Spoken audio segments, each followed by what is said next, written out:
Mohon di silent ya teman-teman untuk handphone. Terima kasih sebelumnya.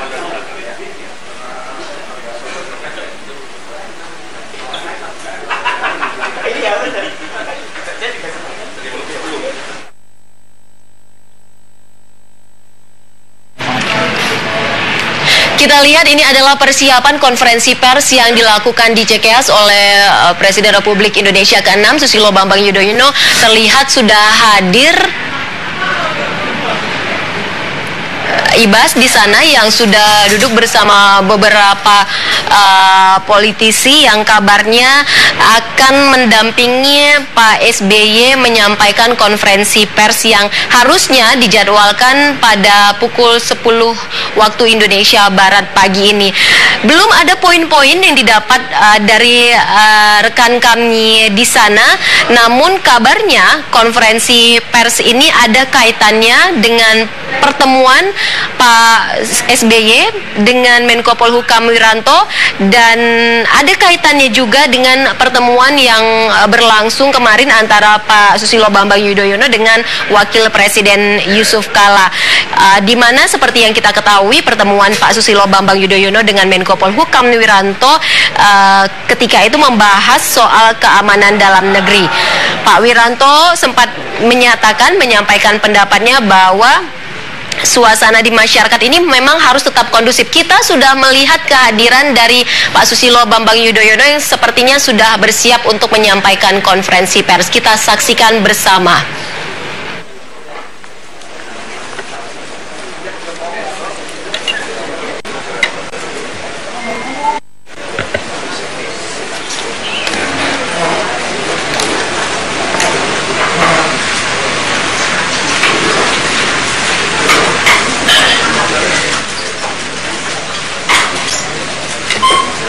Amir belum datang, Pak Amir. Siapa? Pak Amir. Oh, saya belum. Saya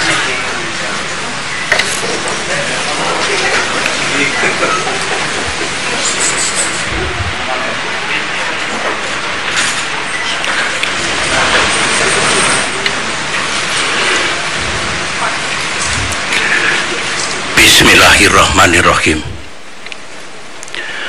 Assalamualaikum warahmatullahi wabarakatuh.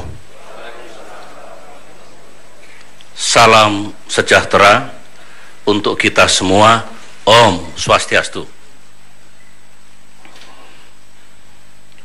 Para wartawan yang saya cintai, alhamdulillah hari ini kita dapat kembali berada di rumah Cikeas ini, rumah perjuangan kami, untuk saya dapat memberikan penjelasan melalui saudara-saudara untuk diteruskan kepada saudara-saudara kami, rakyat Indonesia, berkaitan dengan perkembangan situasi politik terkini.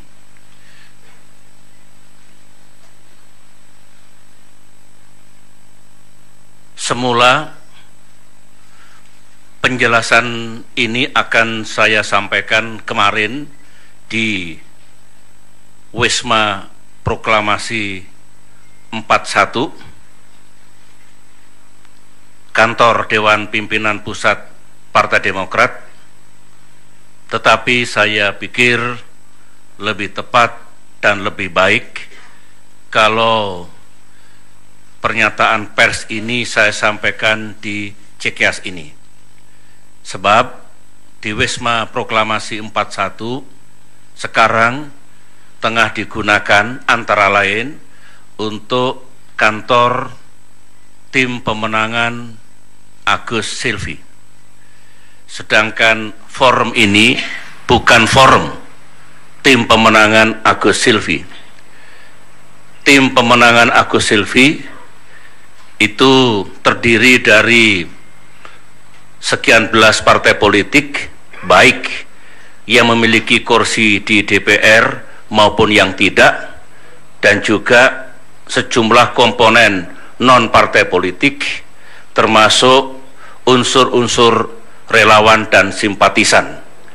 Saya sengaja memisahkan forum ini dengan forum tim pemenangan itu agar kami tetap fokus dan tidak perlu dipandang sebagai pencampur adukan antara sikap, pandangan, dan rekomendasi Partai Demokrat dengan apa yang sedang dilakukan oleh tim sukses Agus Silvi sebagaimana tim sukses yang lain.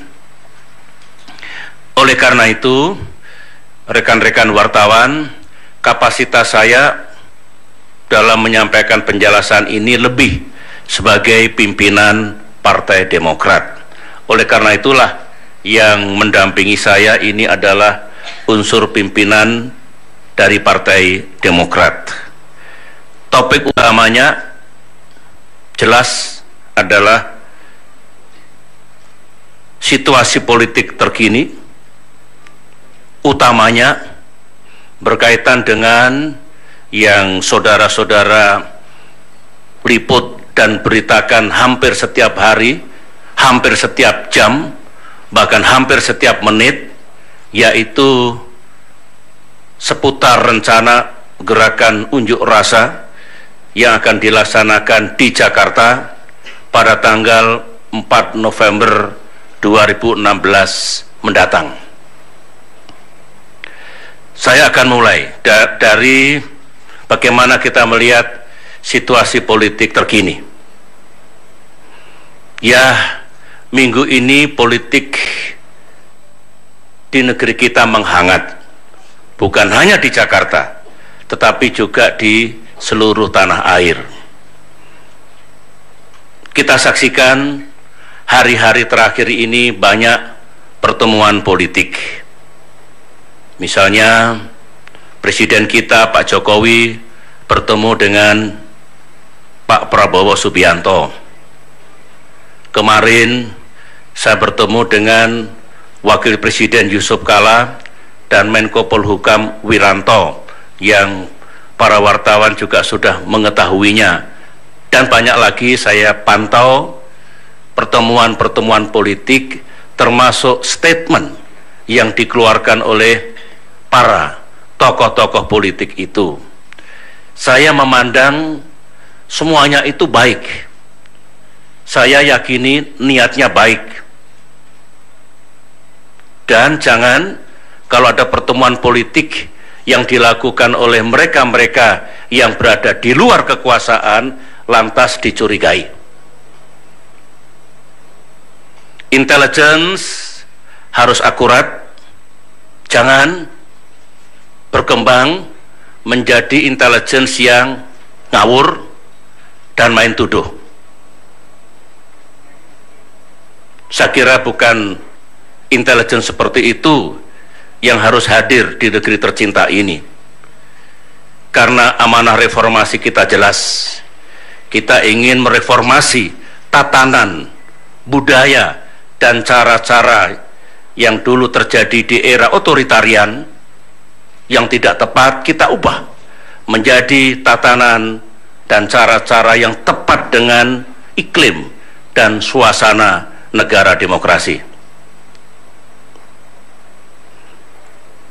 Sekaligus saya mengingatkan, era sekarang ini adalah era demokrasi, bukan era otoritarian. Saya tidak tahu apakah adik-adik wartawan pada penggal sejarah yang penting tahun 1998, 1999, tahun 2000 juga berada dalam pusaran nasional yang menandai terjadinya tonggak perubahan besar dari era otoritarian menuju era demokrasi dulu. Kalau ada yang tidak mengalami atau terlibat langsung, baik untuk mengetahui sejarah kita sendiri. Jangan sampai kita tahu sejarah negara lain, Amerika Serikat, Tiongkok, Timur Tengah, dan lain-lain, tapi kita tidak mengetahui sejarah di negeri kita sendiri.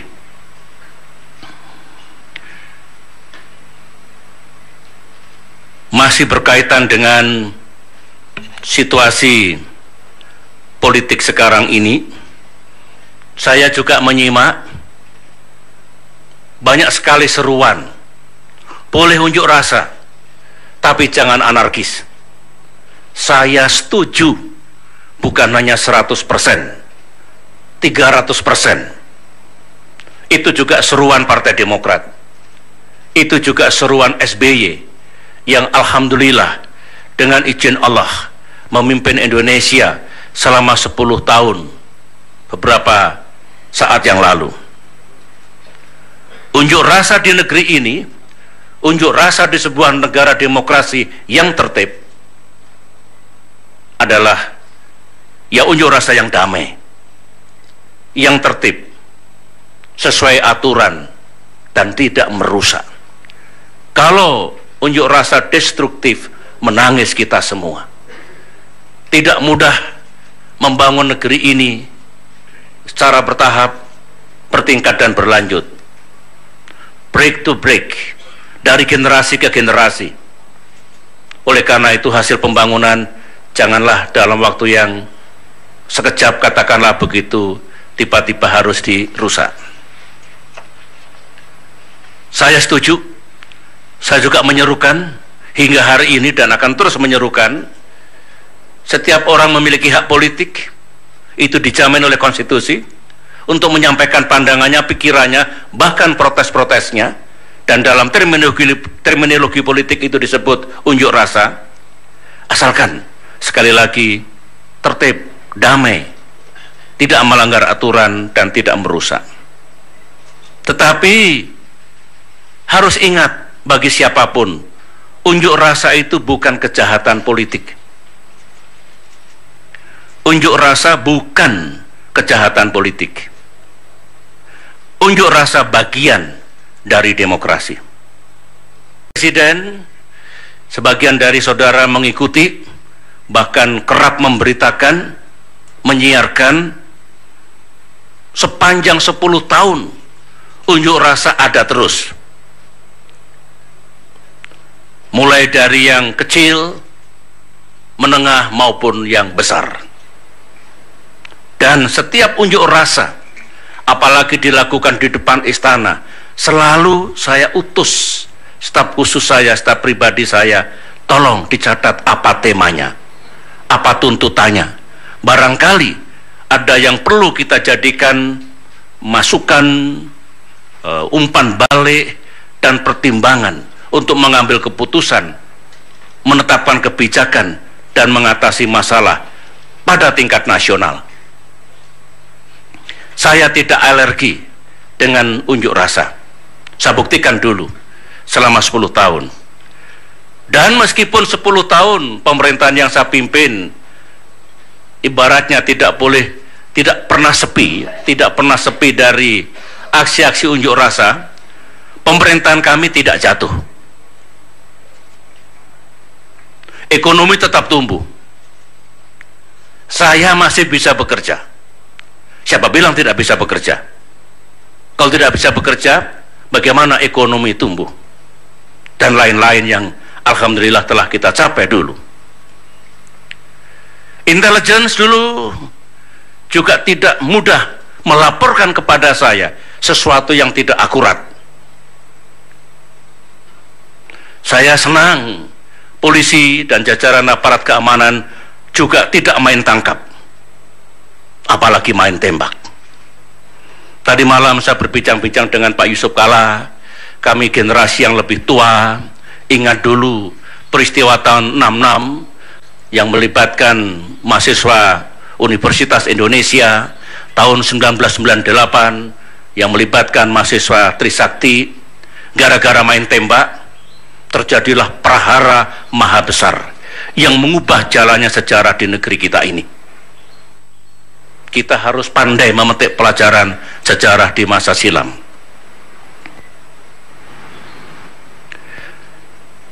Dulu saya juga tidak pernah dengan mudah menuduh, mencurigai, menuduh ada orang-orang besar mendanai aksi-aksi unjuk rasa, ada orang-orang besar menggerakkan unjuk rasa. Kalau dikaitkan dengan situasi sekarang, kalau ada informasi atau analisis intelijen seperti itu, ya, saya kira berbahaya. Menuduh seseorang, menuduh sebuah kalangan, menuduh sebuah partai politik melakukan seperti itu, pertama itu fitnah. Fitnah lebih kejam dibandingkan pembunuhan. I tell you.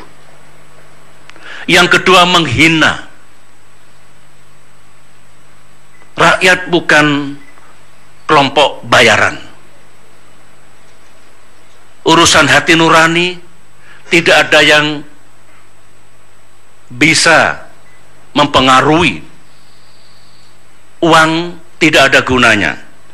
Apalagi kalau urusan akidah. Banyak di dunia ini mereka yang rela mengorbankan jiwanya demi akidah. Menfitnah orang yang dilaporkan itu, partai politik atau pihak-pihak yang dilaporkan itu atas nama analisis intelligence, sekaligus menghina.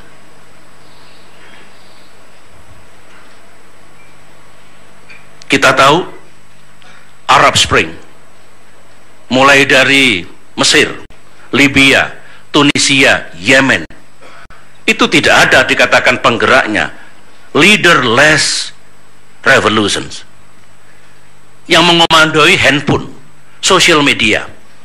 Itulah era digital society. Itulah era sekarang ini. Jadi jangan tiba-tiba menyimpulkan ini yang menggerakkan, ini yang mendanai, seperti itu.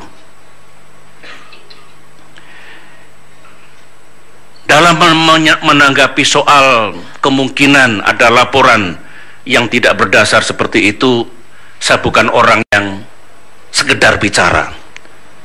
Saya kumpulkan keterangan, saya korek apa yang ada dalam pikiran para penyelenggara negara, jajaran pemerintahan, beliau-beliau yang sedang mengemban amanah, baru saya bicara.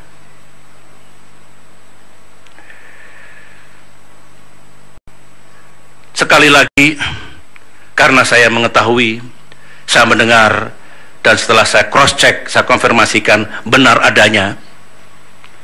Mudah-mudahan yang saya dengar itu tidak benar, tidak seperti itu.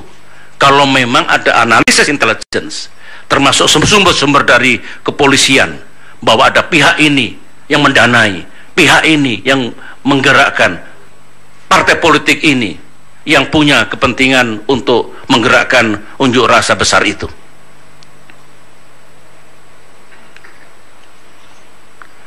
Saudara-saudara, berbahaya jika di sebuah negara ada intelligence failure dan intelligence error. Ini istilah intelligence. Intelligence failure misalnya, laporannya itu berlebihan atau kurang. Aman saja Pak, tenang-tenang saja, sudah tidur-tidur saja, ini nggak ada apa-apa. Ini paling-paling unjuk rasanya 500 orang, tiba-tiba 50.000. Terjadi sesuatu, semua tidak siap. There is intelligence failure.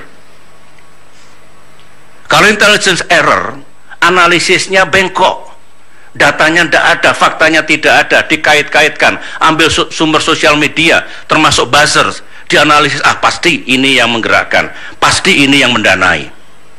Itu intelligence error. So, it is very, very dangerous. Kehidupan bernegara dipenuhi dengan info, laporan-laporan, bisikan-bisikan, ataupun yang mengatakan dirinya sebagai intelligence report.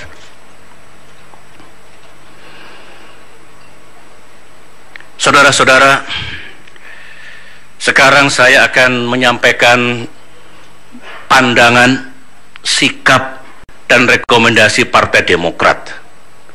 Bagaimana sebaiknya kita semua menyikapi rencana gerakan unjuk rasa 4 November mendatang. kita ini sering gaduh, gerusa-gerusu, panik, dan bertindak reaktif tak menentu. Sibuk, tapi value-nya tidak ada.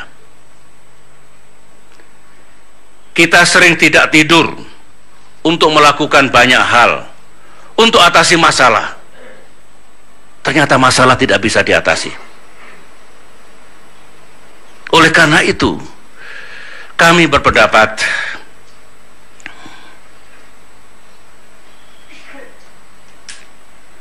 dengan apa yang terjadi, yang bergulir sekarang ini, dari hari ke hari, dari jam ke jam, saya pantau, saya dengarkan, saya analisis, saya punya insting dan naluri.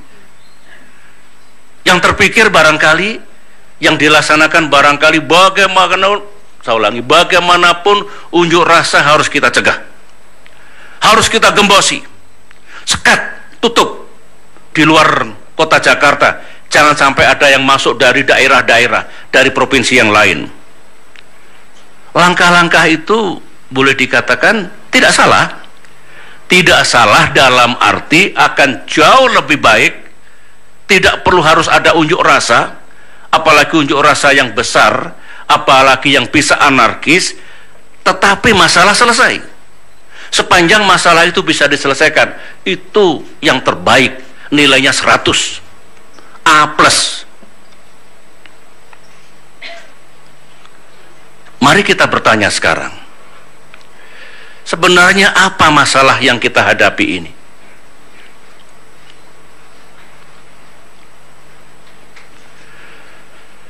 Apa masalahnya saudara-saudara, dan kenapa di seluruh tanah air, bukan hanya di Jakarta, saya kira semua memantau, di Sumatera, di bagian Jawa yang lain, di luar Jawa yang lain, ya, rakyat melakukan protes dan unjuk rasa.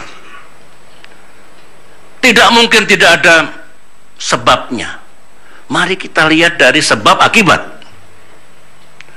Pasti adalah yang diprotes, yang dituntut. Tidak mungkin tidak ada. Ribuan rakyat berkumpul hanya untuk happy-happy, untuk jalan-jalan. Sudah lama nggak lihat Jakarta misalnya begitu. Barangkali karena merasa yang diprotes itu dan tuntutannya itu tidak didengar. Nah, kalau sama sekali tidak didengar, diabaikan, sampai lebaran kuda masih akan ada unjuk rasa itu.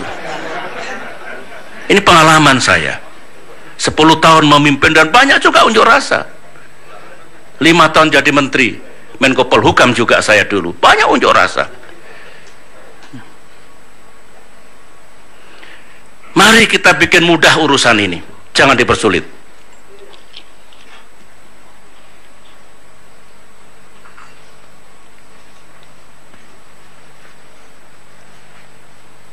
Minta maaf.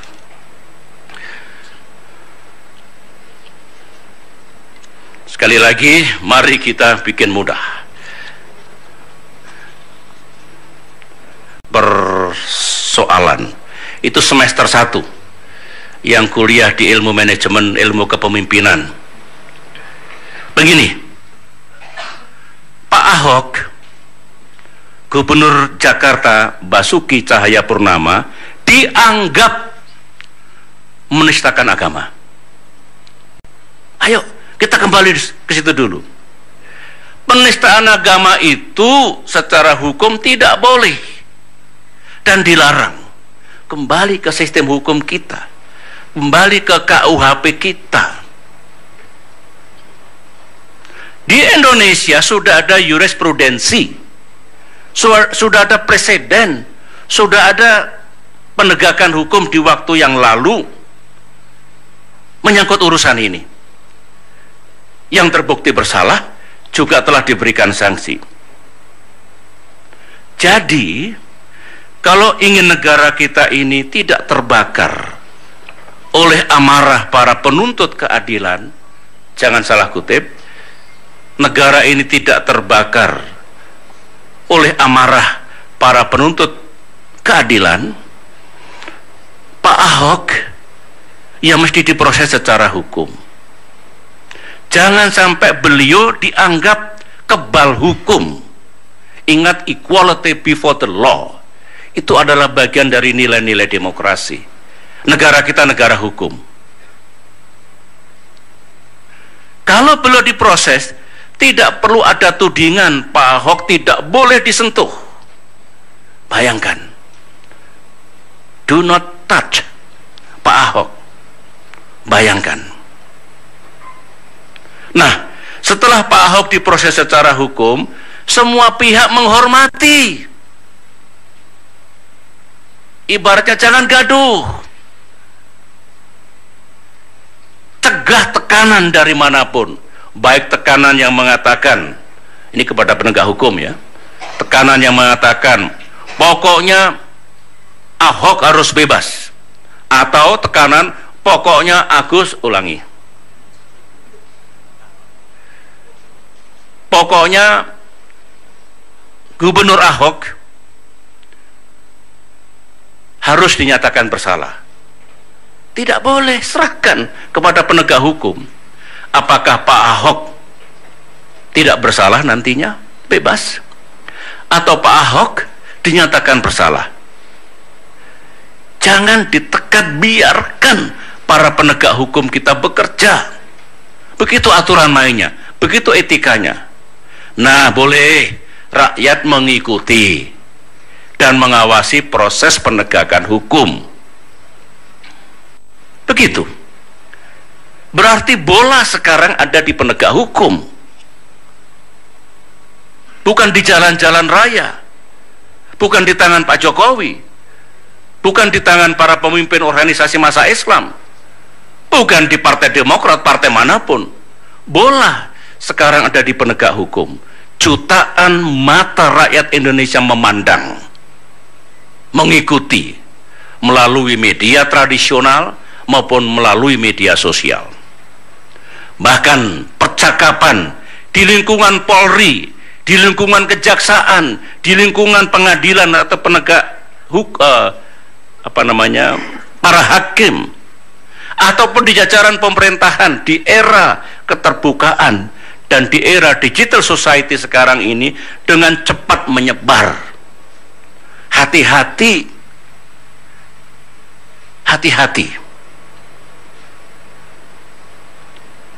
Nah, harapan Partai Demokrat, saya kira harapan rakyat juga begitu, penegakan hukum haruslah fair, transparan, dan adil. Jangan direkayasa. Jika proses penegakan hukum berjalan benar, fair, transparan, dan adil, dan tidak direkayasa, rakyat harus menerima apapun hasilnya. Pak Ahok bisa terbukti bersalah, sebaliknya Pak Ahok bisa juga terbukti tidak bersalah. Dengarkan kesaksian pihak-pihak yang patut memberikan saksi, saksi ahli siapapun silahkan. Ayo kita mendidik diri kita semua dengan menghormati proses penegakan hukum. Hukum sebagai panglima, dengan catatan para penegak hukum amanah menjalankan tugasnya dengan benar tanpa tekanan dari siapapun. Harus kita terima apapun hasilnya.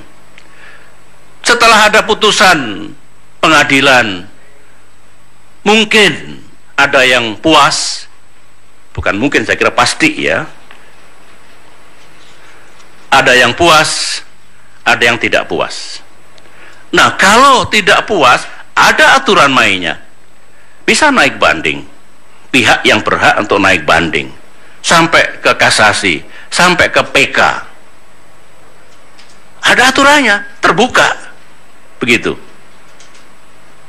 Itulah justice system yang harus dihormati dan dijalankan. Lantas ada yang pertama, ada yang bertanya, harus minum ya, kalau ada salah-salah Kata berarti kurang minum ini.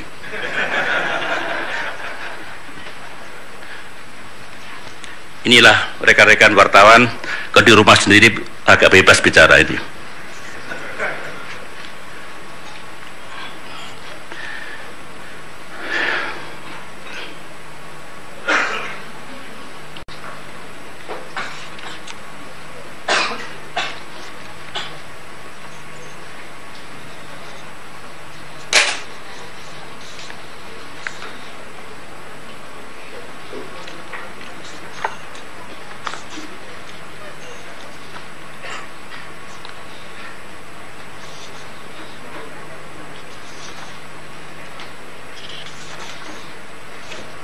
Baik, saya lanjutkan dulu. Ya, mungkin ada yang berkomentar begini. Nah, kalau begini berarti ada motif politiknya dong. Wong Pak Ahok ini sedang jadi calon gubernur, kok tiba-tiba harus dilakukan proses hukum. Berarti ada politiknya, berarti tidak fair, berarti mengganggu beliau untuk menjalankan tugas sebagai calon gubernur. Bukan sebagai gubernur.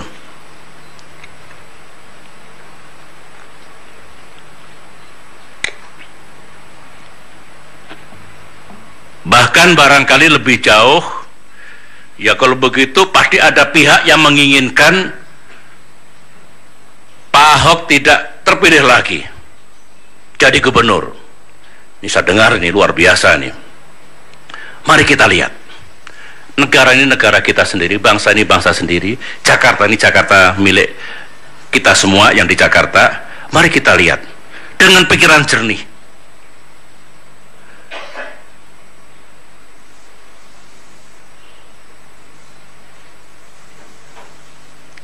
Apa yang diucapkan oleh Pak Ahok, yang dilakukan oleh Pak Ahok berkaitan dengan surah Al-Maidah ayat 51 sebenarnya bukan pelanggaran aturan KPUD, bukan termasuk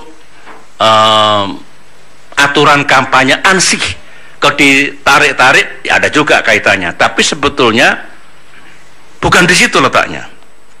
Tetapi ini berkaitan dengan pidana.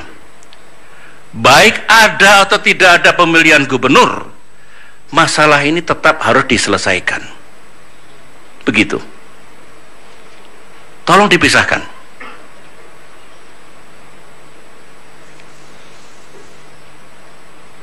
Dan kalau ada proses penegakan hukum, menurut pandangan saya, Pak Ahok tidak kehilangan statusnya untuk juga menjalankan kampanye menghadapi pemilihan gubernur DKI Jakarta yang insya Allah pemungutan suaranya akan dilaksanakan pada tanggal 15 Februari tahun 2017 mendatang. Saya pribadi, Partai Demokrat berpendapat, tolong rekan-rekan wartawan jangan dipenggal-penggal statement saya ini.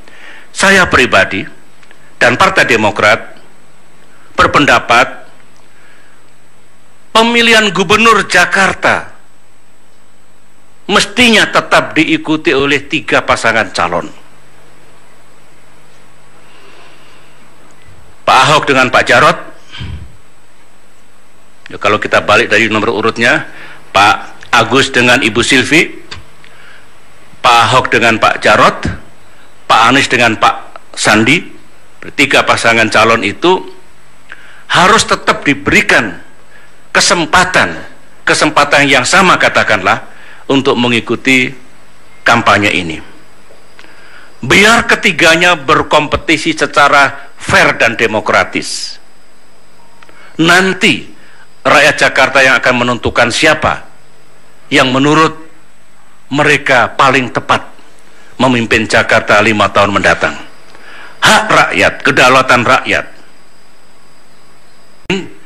harus dapat kita cegah terjadinya kecurangan atau kecurangan yang masif. Yang penting mereka-mereka yang harus netral, TNI, Polri, BIN dan birokrasi harus benar-benar netral. Harus benar-benar netral. Harus benar-benar netral. serahkan kepada rakyat. Saya kira pasangan Agus Silvi, pasangan Anies Sandi tidak bangga kalau Pak Ahok tidak bisa bersaing karena WO. Jangan biarkan ruang yang dan kesempatan untuk berkompetisi secara sehat. Begitu.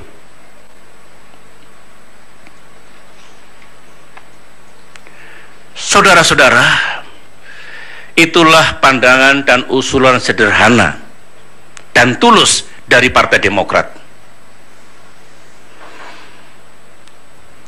Kami tidak ingin, Partai Demokrat tidak ingin masalah politik, masalah sosial, masalah agama, dan bahkan bisa menjadi masalah keamanan ini tidak dapat diselesaikan dengan baik, lepas kendali, sehingga bisa menimbulkan situasi yang lebih buruk. Kita ingin negara dan pemerintahan terus bekerja dengan baik. Kita ingin Pak Jokowi terus melaksanakan tugasnya dengan baik untuk kita semua. Jangan sampai saudara-saudara, 250 juta rakyat Indonesia nasib dan masa depannya disandera oleh urusan satu orang.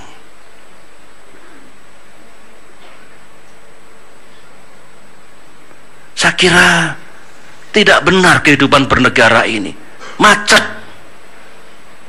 Karena urusan satu orang yang tidak bisa kita selesaikan secara benar, tepat, dan bijak. Para wartawan yang saya cintai, sekarang bagian kedua, pada kesempatan yang baik ini saya ingin menyampaikan isu-isu lain. Isu-isu ini mungkin sebulan terakhir ini atau 1-2 bulan terakhir ini diterpakan kepada saya, SBY.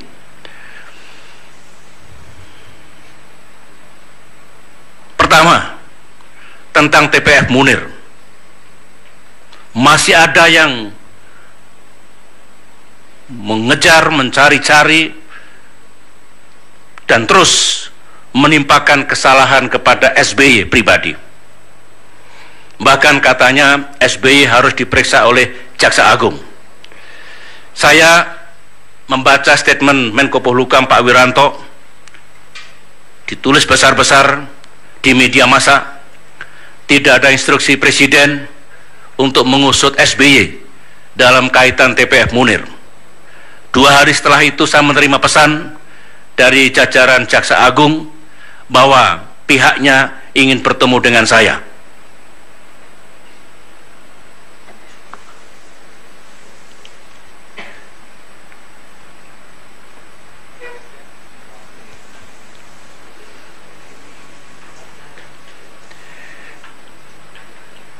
Begini mudahnya, ini nggak salah negara kalau saya justru dijadikan tersangka pembunuhan Munir. Nggak kebalik dunia ini jika SBY dianggap terlibat dalam konspirasi politik pembunuhan Munir. Come on, ayo gunakan akal sehat.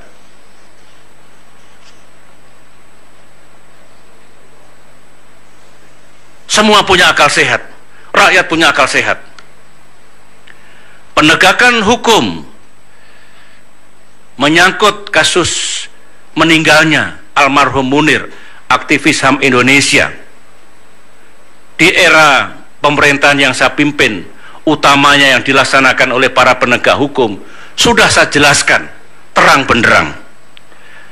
Bapak Presiden Jokowi juga telah mengetahui rekomendasi TPF Munir, meskipun kopi pertamanya masih dicari disimpan di mana, tetapi kopi dengan isi yang sama juga sudah didapatkan dan kita serahkan kepada Mensesnek untuk dilaporkan kepada Presiden Jokowi apa rekomendasinya dan apa pula sesungguhnya yang sudah dilaksanakan oleh pemerintahan yang saya pimpin dulu.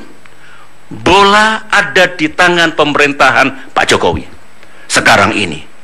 Bola ada di tangan para penegak hukum yang sedang mengemban amanah sekarang ini. Kalau menganggap yang dilaksanakan oleh para penegak hukum di era saya dulu belum rampung, harus diteruskan, dilanjutkan, sepenuhnya hak beliau. Jangan digeser masalahnya. Kopinya mana? Kopinya mana? Sudah dilegalisasi oleh mantan ketua TPF Pak Marsudi Hanafi, dicocokkan juga dengan anggota TPF yang lain, ya itu isinya.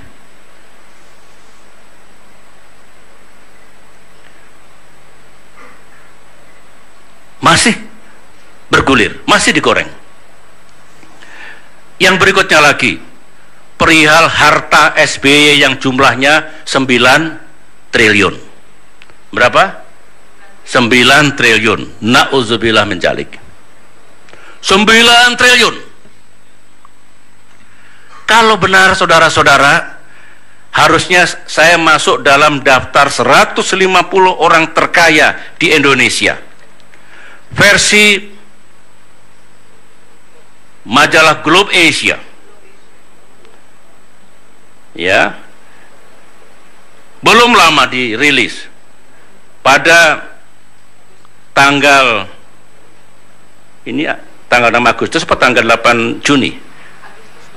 Agustus ya. 2016. 150 orang terkaya di Indonesia. Mulai dari kekayaannya yang 14,8 miliar dolar Amerika Serikat. Berapa rupiah itu? Sekitar 160-165 triliun. Hingga yang nomor 150, 110 juta dolar Amerika Serikat. Ini setara dengan 1,5 triliun. Mestinya SBY masuk di sini. Saya baca 10 kali nggak masuk.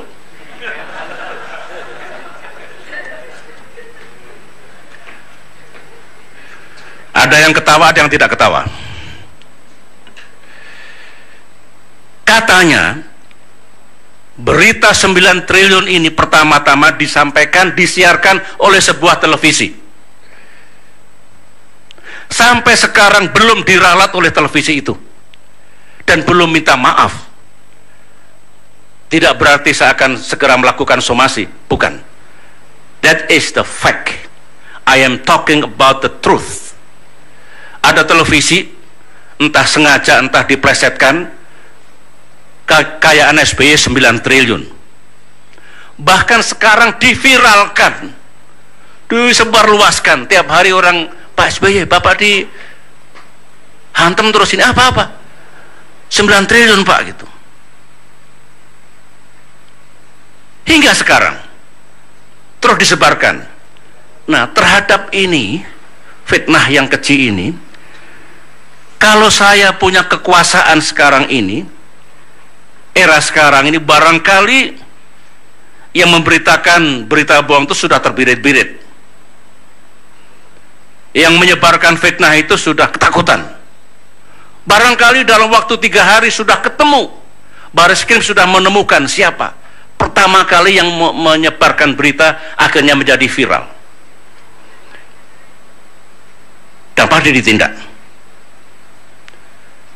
Mimpi saya, my dream, dan saya punya hak konstitusi untuk bermimpi. My dream. Mudah-mudahan mimpi saya ini tidak dilaporkan ke Presiden Jokowi. Misalnya mimpinya SBY itu mengganggu stabilitas nasional. Mimpi saya, siapapun, rakyat kebanyakan termasuk saya, jika difitnah oleh televisi dan pelaku sosial media melanggar hukum dan etika, itu juga mendapatkan perlakuan yang sama, perhatian yang sama. Teduh. Justice for all. Tidak tebang pilih.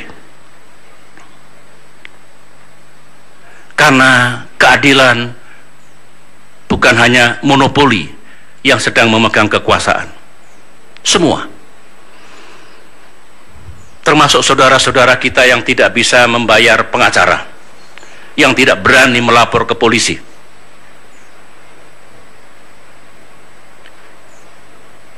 Dari harta 9 triliun, masuk lagi sekarang rumah yang diberikan oleh negara kepada SBY. Pemberitaannya luar biasa menyangkut ini. Lagi-lagi sebuah TV mengatakan luasnya 5.000 meter persegi. Ada lagi luas tanahnya 3.000 meter persegi. Kawan-kawan, teman-teman, saudara-saudaraku yang mendengarkan statement saya ini, mudah-mudahan tidak dipotong, tidak diedit. Oleh karena itu YouTube-nya segera di-upload nanti, biar mereka mendengarkan utuh ucapan saya ini. Menurut Undang-Undang Nomor 7 Tahun 1978,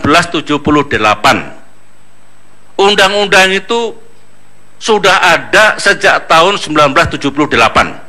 Bukan dibikin oleh SBY. Di era SBY, DPR dengan pemerintahan SBY, bukan. 1978, salah satu bunyinya, mantan presiden dan wakil presiden, dulu bunyinya bekas. Bekas sekarang dianggap bekas barang atau rosokan, sekarang mantan. Mantan presiden dan wakil presiden diberikan sebuah rumah kediaman yang layak dengan perlengkapannya. All former presidents and all former vice presidents. Dulu tidak ada aturannya. 2014 kita atur. Misalnya, kalau sebelumnya ada pejabat yang punya luas tanah 3.000 meter persegi, 4.000 meter persegi, bangunannya 2 kapling, 3 kapling, kita atur. Kita atur di era saya dulu, luasnya maksimal 1.500 meter, tanahnya 1.500 meter persegi, 1.500 meter persegi. Dan yang diberikan oleh negara kepada saya jumlahnya kurang dari 1.500 meter persegi. Bagaimana 5.000 meter? No guilty feeling, tenang, bahagia menyebarkan berita seperti itu.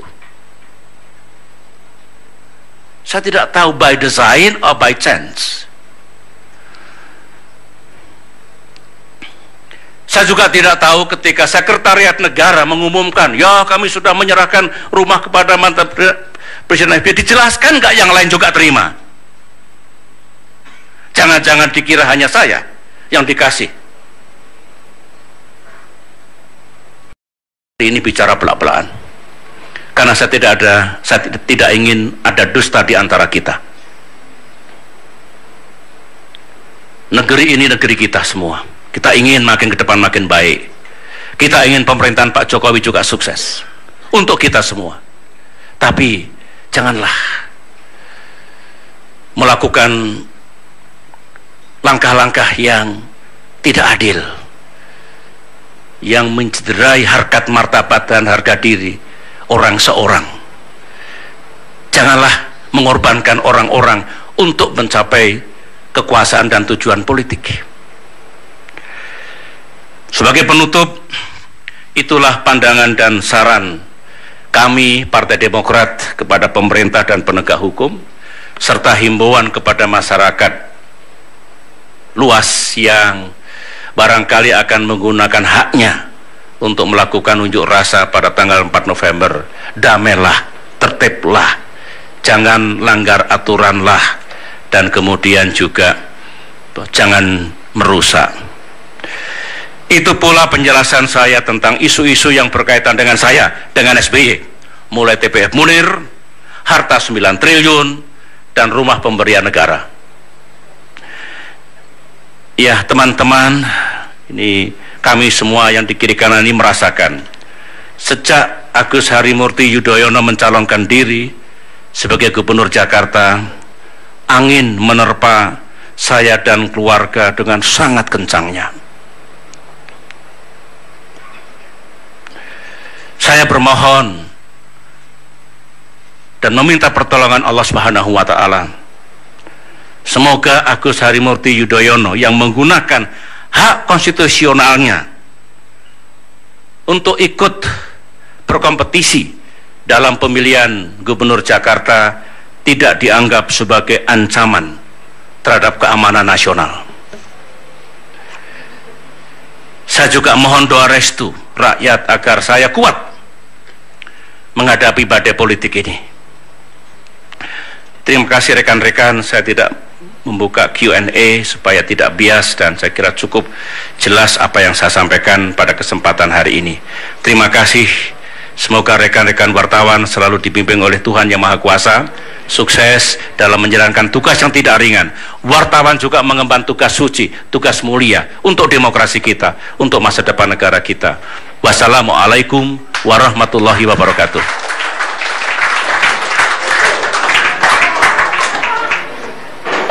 Baik teman-teman, terima kasih banyak. Tidak ada Q&A. Terima kasih atas kehadirannya di Puri Cikeas. Wabillahi taufik wal hidayah. Wassalamualaikum warahmatullahi wabarakatuh. Menjadi tatanan dan cara-cara yang tepat dengan iklim dan suasana negara demokrasi. Sekaligus saya mengingatkan, era sekarang ini adalah era demokrasi, bukan era otoritarian. Saya tidak tahu apakah adik-adik wartawan pada penggal sejarah yang penting tahun 1998, 1999, tahun 2000 juga berada dalam pusaran nasional yang menandai terjadinya tonggak perubahan besar dari era otoritarian menuju era demokrasi dulu. Kalau ada yang tidak mengalami atau terlibat langsung, baik untuk mengetahui sejarah kita sendiri. Jangan sampai kita tahu sejarah negara lain, Amerika Serikat, Tiongkok, Timur Tengah, dan lain-lain, tapi kita tidak mengetahui sejarah di negeri kita sendiri.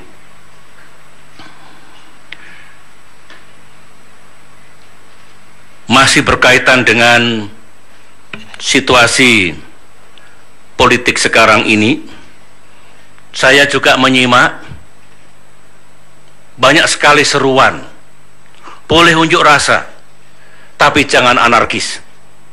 Saya setuju, bukan hanya 100%, 300%. Itu juga seruan Partai Demokrat, itu juga seruan SBY, yang alhamdulillah dengan izin Allah memimpin Indonesia selama 10 tahun beberapa saat yang lalu.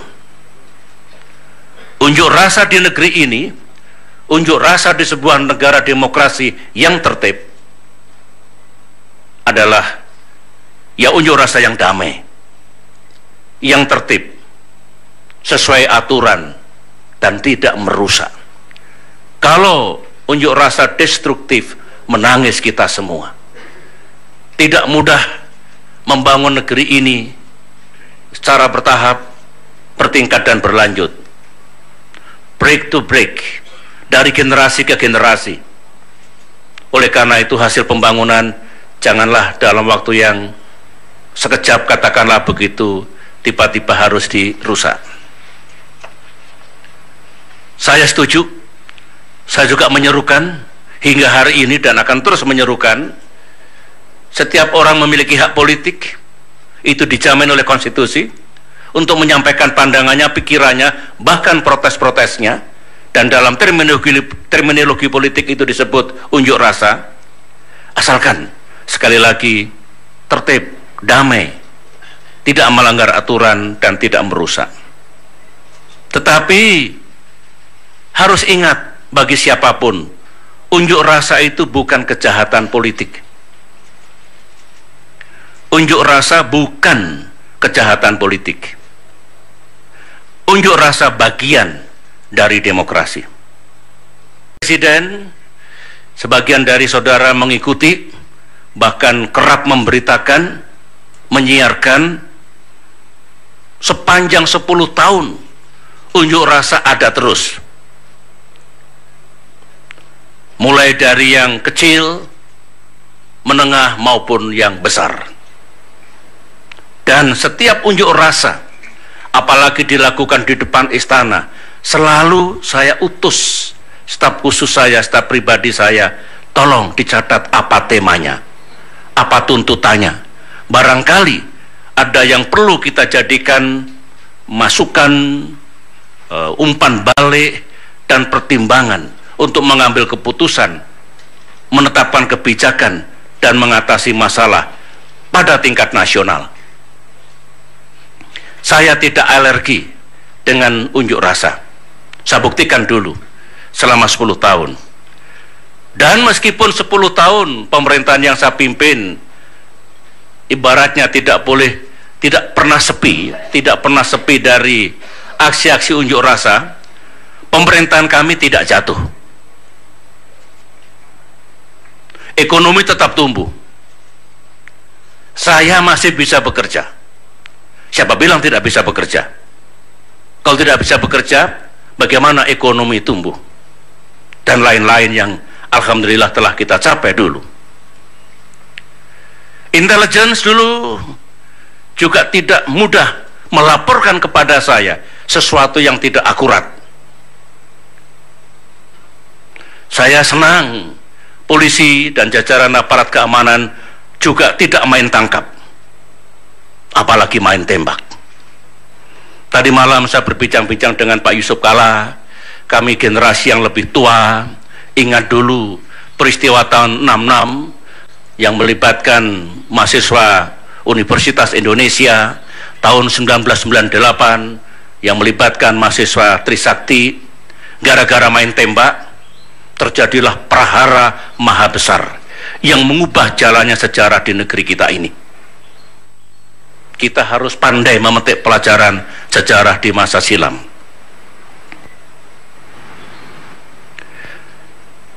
Dulu saya juga tidak pernah dengan mudah menuduh, mencurigai, menuduh ada orang-orang besar mendanai aksi-aksi unjuk rasa, ada orang-orang besar menggerakkan unjuk rasa. Kalau dikaitkan dengan situasi sekarang, kalau ada informasi atau analisis intelijen seperti itu, ya, saya kira berbahaya. Menuduh seseorang, menuduh sebuah kalangan, menuduh sebuah partai politik melakukan seperti itu, pertama itu fitnah. Fitnah lebih kejam dibandingkan pembunuhan. I tell you. Yang kedua, menghina. Rakyat bukan kelompok bayaran. Urusan hati nurani tidak ada yang bisa mempengaruhi. Uang tidak ada gunanya. Apalagi kalau urusan akidah. Banyak di dunia ini mereka yang rela mengorbankan jiwanya demi akidah. Menfitnah orang yang dilaporkan itu, partai politik atau pihak-pihak yang dilaporkan itu atas nama analisis intelligence, sekaligus menghina.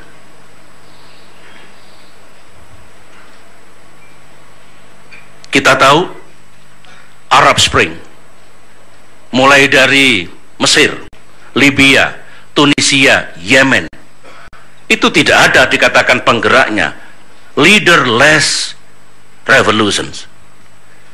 Yang mengomandoi handphone, social media. Itulah era digital society. Itulah era sekarang ini. Jadi jangan tiba-tiba menyimpulkan ini yang menggerakkan, ini yang mendanai, seperti itu. Dalam menanggapi soal kemungkinan ada laporan yang tidak berdasar seperti itu, saya bukan orang yang sekedar bicara. Saya kumpulkan keterangan, saya korek apa yang ada dalam pikiran para penyelenggara negara, jajaran pemerintahan, beliau-beliau yang sedang mengemban amanah, baru saya bicara.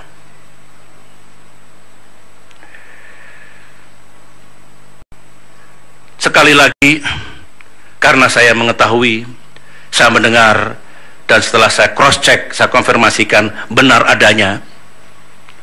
Mudah-mudahan yang saya dengar itu tidak benar, tidak seperti itu. Kalau memang ada analisis intelligence, termasuk sumber-sumber dari kepolisian, bahwa ada pihak ini yang mendanai, pihak ini yang menggerakkan, partai politik ini yang punya kepentingan untuk menggerakkan unjuk rasa besar itu.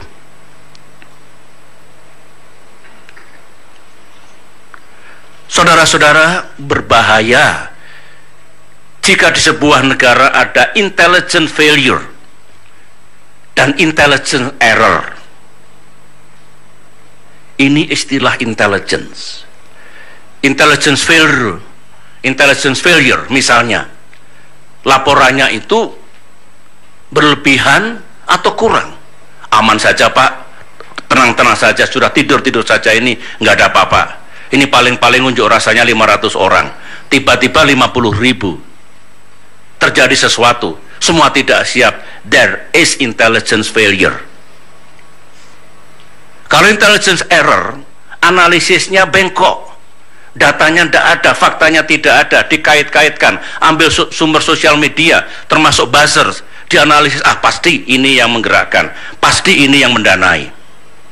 Itu intelligence error. So, it is very, very dangerous. Kehidupan bernegara dipenuhi dengan info, laporan-laporan, bisikan-bisikan, ataupun yang mengatakan dirinya sebagai intelligence report.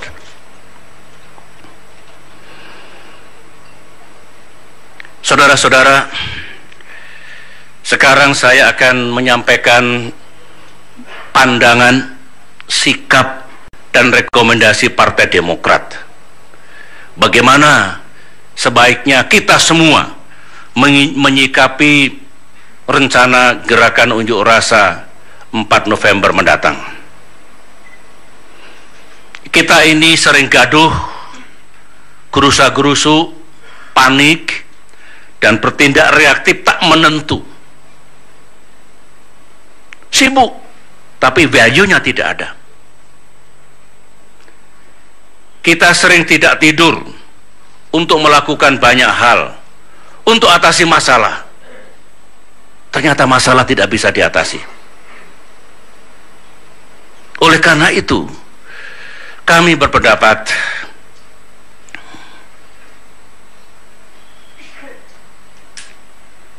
dengan apa yang terjadi, yang bergulir sekarang ini, dari hari ke hari, dari jam ke jam, saya pantau, saya dengarkan, saya analisis, saya punya insting dan naluri. Yang terpikir barangkali, yang dilaksanakan barangkali bagaimanapun unjuk rasa harus kita cegah, harus kita gembosi, sekat, tutup di luar kota Jakarta. Jangan sampai ada yang masuk dari daerah-daerah, dari provinsi yang lain. Langkah-langkah itu boleh dikatakan tidak salah. Tidak salah dalam arti akan jauh lebih baik. Tidak perlu harus ada unjuk rasa, apalagi unjuk rasa yang besar, apalagi yang bisa anarkis, tetapi masalah selesai. Sepanjang masalah itu bisa diselesaikan, itu yang terbaik, nilainya 100, A+.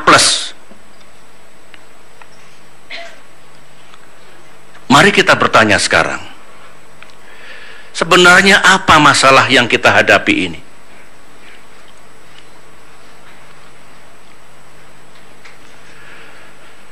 Apa masalahnya saudara-saudara, dan kenapa di seluruh tanah air, bukan hanya di Jakarta, saya kira semua memantau, di Sumatera, di bagian Jawa yang lain, di luar Jawa yang lain, ya, rakyat melakukan protes dan unjuk rasa. Tidak mungkin tidak ada sebabnya. Mari kita lihat dari sebab akibat. Pasti adalah yang diprotes, yang dituntut. Tidak mungkin tidak ada. Ribuan rakyat berkumpul hanya untuk happy-happy. untuk jalan-jalan. Sudah lama nggak lihat Jakarta misalnya begitu. Barangkali karena merasa yang diprotes itu dan tuntutannya itu tidak didengar. Nah, kalau sama sekali tidak didengar, diabaikan, sampai lebaran kuda masih akan ada unjuk rasa itu. Ini pengalaman saya. 10 tahun memimpin dan banyak juga unjuk rasa. 5 tahun jadi menteri, Menko Polhukam juga saya dulu, banyak unjuk rasa. Mari kita bikin mudah urusan ini, jangan dipersulit.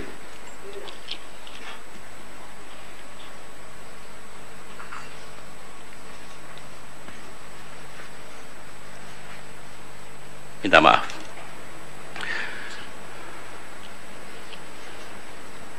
Sekali lagi, mari kita bikin mudah. Persoalan itu semester 1 yang kuliah di ilmu manajemen, ilmu kepemimpinan. Begini, Pak Ahok, Gubernur Jakarta Basuki Cahayapurnama, dianggap menistakan agama. Ayo kita kembali ke situ dulu. Penistaan agama itu secara hukum tidak boleh dan dilarang. Kembali ke sistem hukum kita, kembali ke KUHP kita. Di Indonesia sudah ada jurisprudensi, sudah ada preseden, sudah ada penegakan hukum di waktu yang lalu menyangkut urusan ini. Yang terbukti bersalah juga telah diberikan sanksi. Jadi, kalau ingin negara kita ini tidak terbakar oleh amarah para penuntut keadilan, jangan salah kutip, negara ini tidak terbakar oleh amarah para penuntut keadilan, Pak Ahok ya mesti diproses secara hukum. Jangan sampai beliau dianggap kebal hukum. Ingat, equality before the law itu adalah bagian dari nilai-nilai demokrasi. Negara kita negara hukum. Kalau beliau diproses, tidak perlu ada tudingan Pak Ahok tidak boleh disentuh. Bayangkan, do not touch Pak Ahok. Bayangkan. Nah, setelah Pak Ahok diproses secara hukum, semua pihak menghormati. Ibaratnya jangan gaduh. Cegah tekanan dari manapun. Baik tekanan yang mengatakan, ini kepada penegak hukum ya, tekanan yang mengatakan pokoknya Ahok harus bebas, atau tekanan pokoknya Agus ulangi,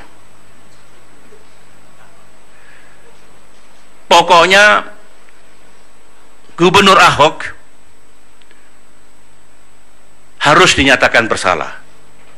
Tidak boleh, serahkan kepada penegak hukum. Apakah Pak Ahok tidak bersalah nantinya, bebas, atau Pak Ahok dinyatakan bersalah. Jangan ditekan, biarkan para penegak hukum kita bekerja. Begitu aturan mainnya, begitu etikanya. Nah, boleh rakyat mengikuti dan mengawasi proses penegakan hukum. Begitu. Berarti bola sekarang ada di penegak hukum, bukan di jalan-jalan raya, bukan di tangan Pak Jokowi, bukan di tangan para pemimpin organisasi massa Islam, bukan di Partai Demokrat, partai manapun. Bola sekarang ada di penegak hukum.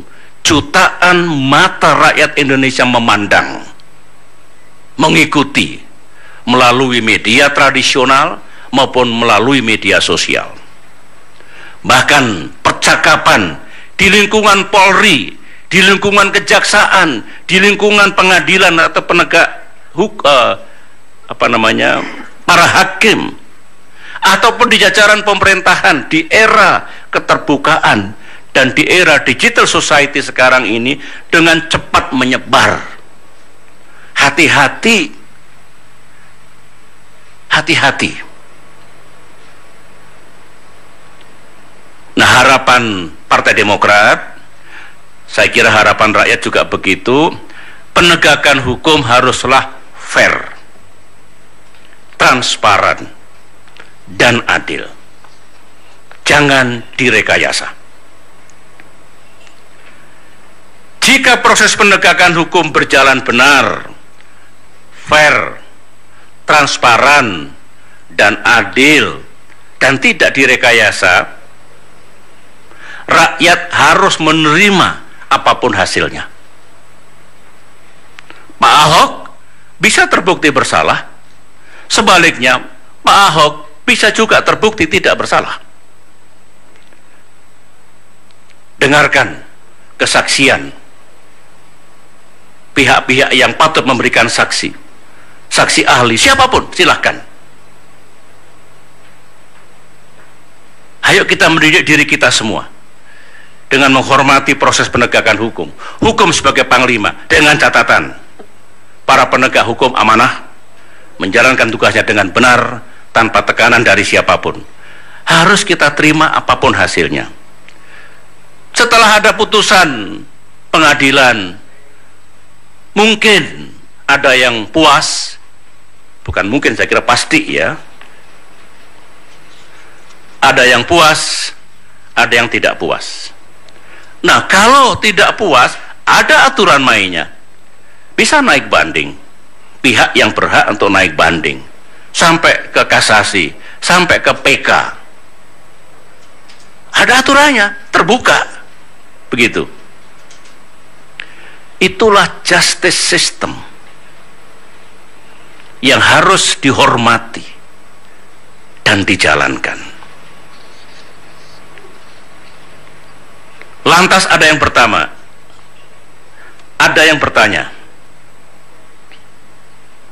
harus minum ya, kalau ada salah-salah kata berarti kurang minum ini.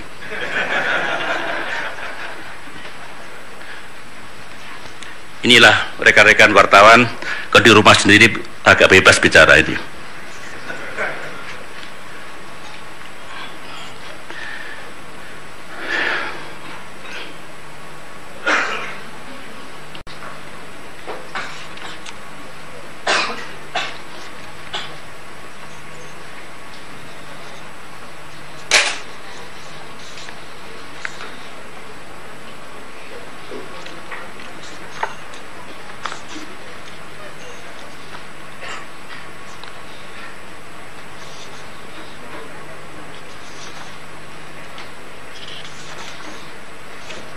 Baik, saya lanjutkan dulu. Ya, mungkin ada yang berkomentar begini. Nah, kalau begini berarti ada motif politiknya dong. Wong Pak Ahok ini sedang jadi calon gubernur, kok tiba-tiba harus dilakukan proses hukum. Berarti ada politiknya, berarti tidak fair, berarti mengganggu beliau untuk menjalankan tugas sebagai calon gubernur. Bukan sebagai gubernur.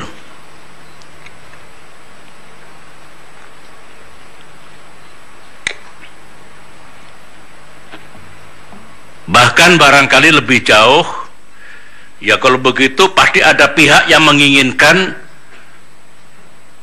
Pak Ahok tidak terpilih lagi jadi gubernur. Ini saya dengar, ini luar biasa nih. Mari kita lihat.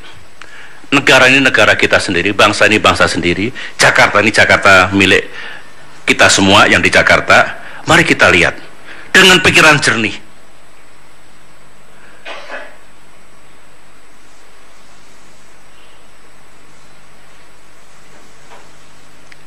Apa yang diucapkan oleh Pak Ahok, yang dilakukan oleh Pak Ahok berkaitan dengan surah Al-Maidah ayat 51 sebenarnya bukan pelanggaran aturan KPUD, bukan termasuk aturan kampanye ansih. Kalau ditarik-tarik ya ada juga kaitannya, tapi sebetulnya bukan di situ letaknya. Tetapi ini berkaitan dengan pidana. Baik ada atau tidak ada pemilihan gubernur, masalah ini tetap harus diselesaikan. Begitu. Tolong dipisahkan.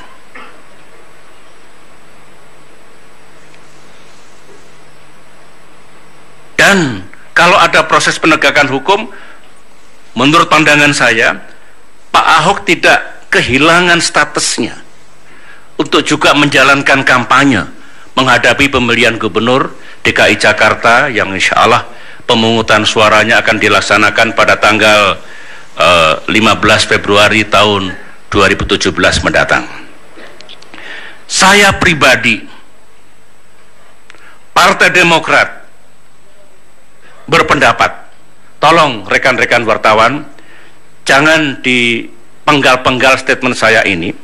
Saya pribadi dan Partai Demokrat berpendapat pemilihan gubernur Jakarta mestinya tetap diikuti oleh 3 pasangan calon. Pak Ahok dengan Pak Jarot. Ya, kalau kita balik dari nomor urutnya, Pak Agus dengan Ibu Silvi, Pak Ahok dengan Pak Jarot, Pak Anies dengan Pak Sandi, 3 pasangan calon itu harus tetap diberikan kesempatan yang sama katakanlah untuk mengikuti kampanye ini. Biar ketiganya berkompetisi secara fair dan demokratis. Nanti rakyat Jakarta yang akan menentukan siapa yang menurut mereka paling tepat memimpin Jakarta 5 tahun mendatang. Hak rakyat, kedaulatan rakyat harus dapat kita cegah terjadinya kecurangan atau kecurangan yang masif. Yang mohon di silent ya teman-teman untuk handphone. Terima kasih sebelumnya.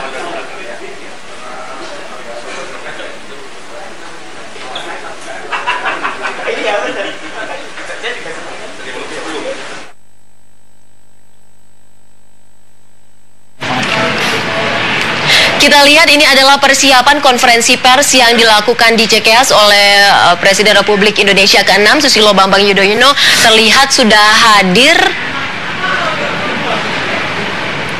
Ibas di sana yang sudah duduk bersama beberapa politisi yang kabarnya akan mendampingi Pak SBY menyampaikan konferensi pers yang harusnya dijadwalkan pada pukul 10 waktu Indonesia Barat pagi ini. Belum ada poin-poin yang didapat dari rekan kami di sana, namun kabarnya konferensi pers ini ada kaitannya dengan pertemuan Pak SBY dengan Menko Polhukam Wiranto, dan ada kaitannya juga dengan pertemuan yang berlangsung kemarin antara Pak Susilo Bambang Yudhoyono dengan Wakil Presiden Yusuf Kala, di mana seperti yang kita ketahui pertemuan Pak Susilo Bambang Yudhoyono dengan Menko Polhukam Wiranto ketika itu membahas soal keamanan dalam negeri. Pak Wiranto sempat menyampaikan pendapatnya bahwa suasana di masyarakat ini memang harus tetap kondusif. Kita sudah melihat kehadiran dari Pak Susilo Bambang Yudhoyono yang sepertinya sudah bersiap untuk menyampaikan konferensi pers. Kita saksikan bersama.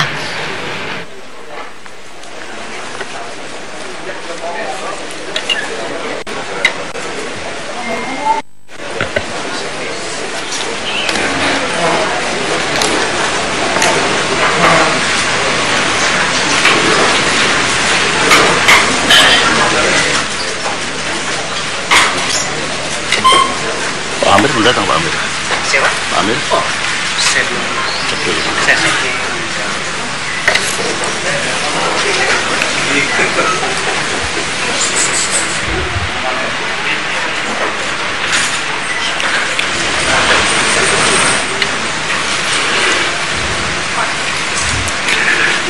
Bismillahirrahmanirrahim. Assalamualaikum warahmatullahi wabarakatuh. Salam sejahtera untuk kita semua Om Swastiastu. Para wartawan yang saya cintai, alhamdulillah hari ini kita dapat kembali berada di rumah Cikeas ini, rumah perjuangan kami, untuk saya dapat memberikan penjelasan melalui saudara-saudara untuk diteruskan kepada saudara-saudara kami, rakyat Indonesia, berkaitan dengan perkembangan situasi politik terkini.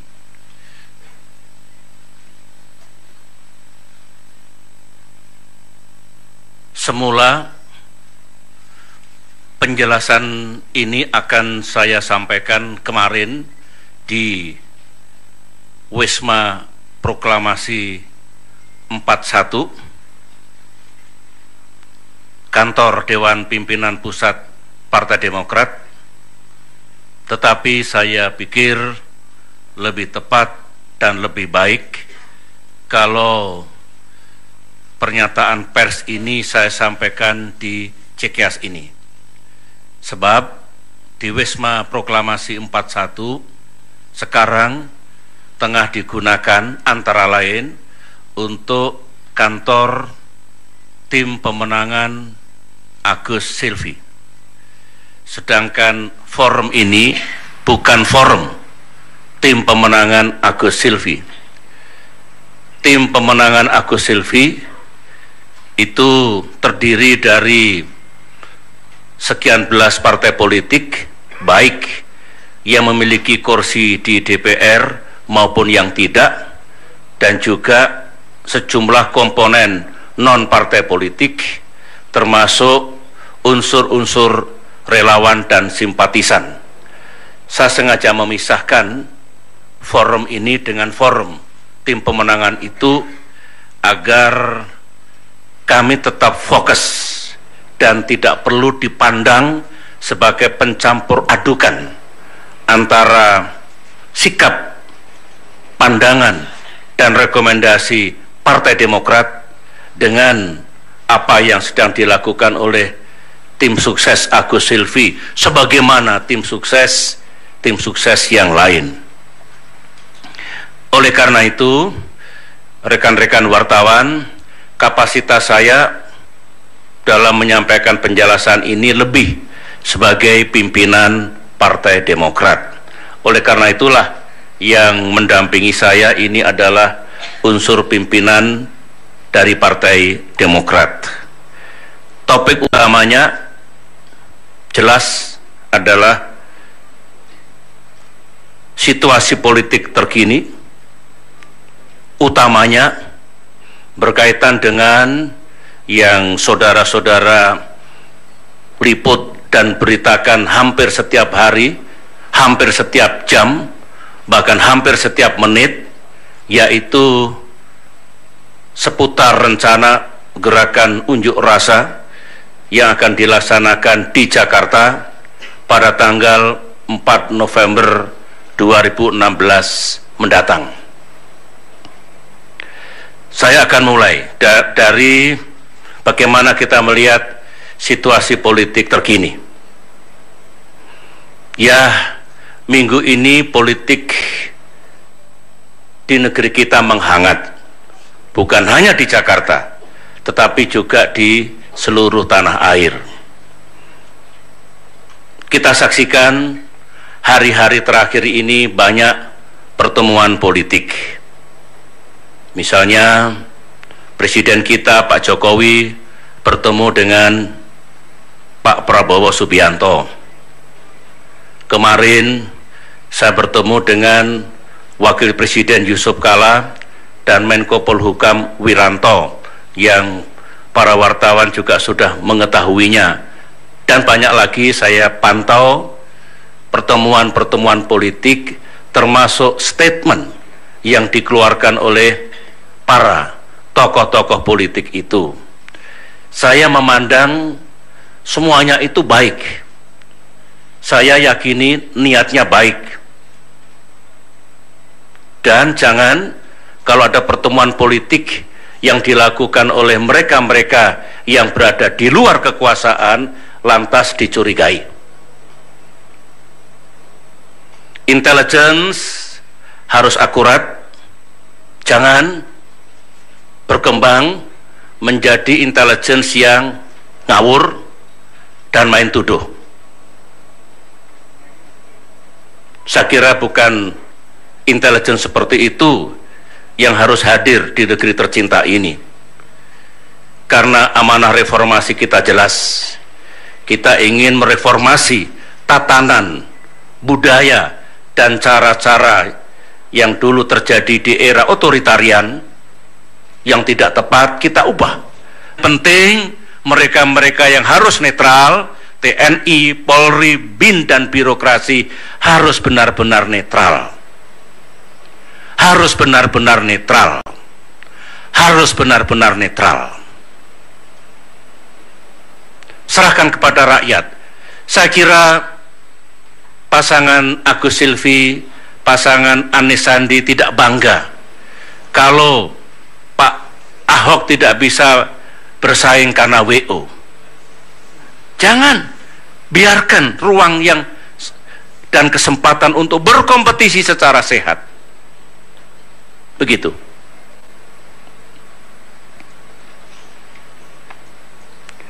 Saudara-saudara, itulah pandangan dan usulan sederhana dan tulus dari Partai Demokrat.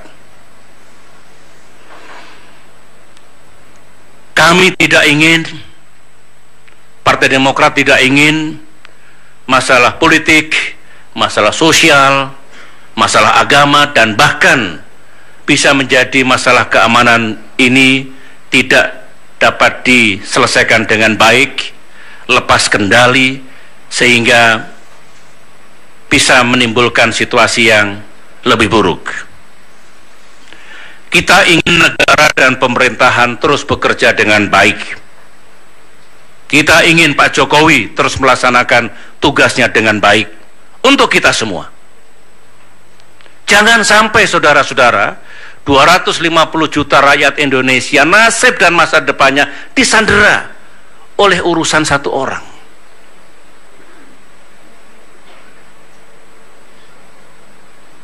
Saya kira tidak benar kehidupan bernegara ini macet karena urusan satu orang yang tidak bisa kita selesaikan secara benar, tepat, dan bijak. Para wartawan yang saya cintai, sekarang bagian kedua pada kesempatan yang baik ini saya ingin menyampaikan isu-isu lain. Isu-isu ini mungkin sebulan terakhir ini atau 1-2 bulan terakhir ini diterpakan kepada saya, SBY.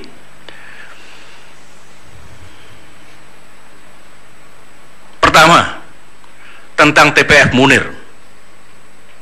Masih ada yang mengejar, mencari-cari, dan terus menimpakan kesalahan kepada SBY pribadi. Bahkan katanya SBY harus diperiksa oleh Jaksa Agung. Saya membaca statement Menko Polhukam Pak Wiranto, ditulis besar-besar di media massa, tidak ada instruksi Presiden untuk mengusut SBY dalam kaitan TPF Munir. 2 hari setelah itu saya menerima pesan dari jajaran Jaksa Agung bahwa pihaknya ingin bertemu dengan saya.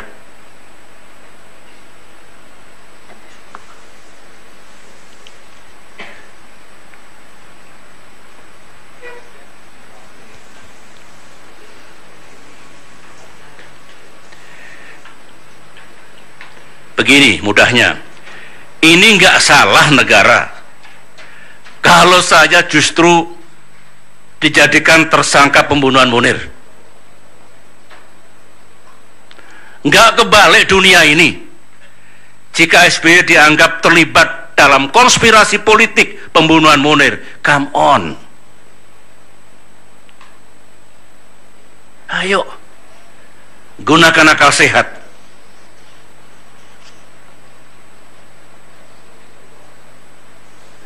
Semua punya akal sehat. Rakyat punya akal sehat. Penegakan hukum menyangkut kasus meninggalnya almarhum Munir, aktivis HAM Indonesia, di era pemerintahan yang saya pimpin, utamanya yang dilaksanakan oleh para penegak hukum, sudah saya jelaskan terang benderang. Bapak Presiden Jokowi juga telah mengetahui rekomendasi TPF Munir, meskipun kopi pertamanya masih dicari disimpan di mana, tetapi kopi dengan isi yang sama juga sudah didapatkan dan kita serahkan kepada Mensesnek untuk dilaporkan kepada Presiden Jokowi apa rekomendasinya dan apa pula sesungguhnya yang sudah dilaksanakan oleh pemerintahan yang saya pimpin dulu. Bola ada di tangan pemerintahan Pak Jokowi sekarang ini. Bola ada di tangan para penegak hukum yang sedang mengemban amanah sekarang ini. Kalau menganggap yang dilaksanakan oleh para penegak hukum di era saya dulu belum rampung, harus diteruskan, dilanjutkan, sepenuhnya hak beliau. Jangan digeser masalahnya. Kopinya mana? Kopinya mana? Sudah dilegalisasi oleh mantan ketua TPF Pak Marsudi Hanafi, dicocokkan juga dengan anggota TPF yang lain, yaitu isinya.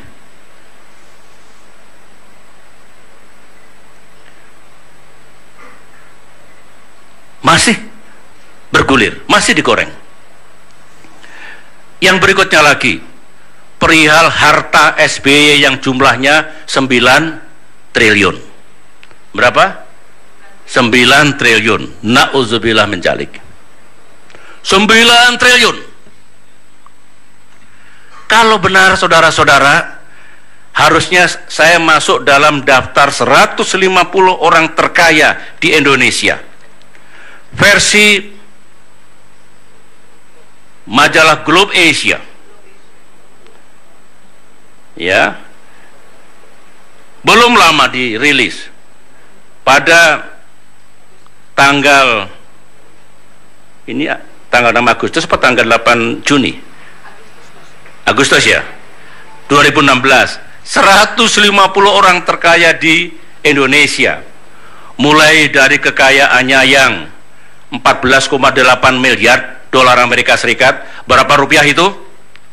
Sekitar 160-165 triliun. Hingga yang nomor 150, 110 juta dolar Amerika Serikat. Ini setara dengan 1,5 triliun. Mestinya SBY masuk di sini. Saya baca 10 kali nggak masuk.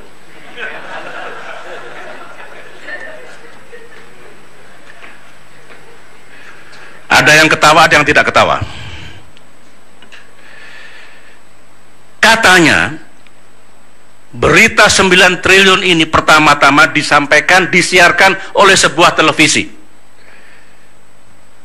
Sampai sekarang belum diralat oleh televisi itu dan belum minta maaf.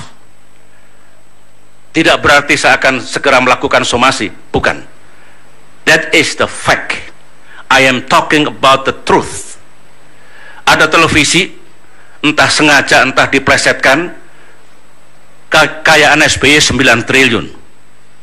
Bahkan sekarang diviralkan, disebarluaskan. Tiap hari orang, Pak SBY, Bapak dihantam terus ini apa-apa 9 triliun Pak, gitu. Hingga sekarang terus disebarkan. Nah, terhadap ini, fitnah yang keji ini, kalau saya punya kekuasaan sekarang ini, era sekarang ini, barangkali yang memberitakan berita bohong itu sudah terbirit-birit.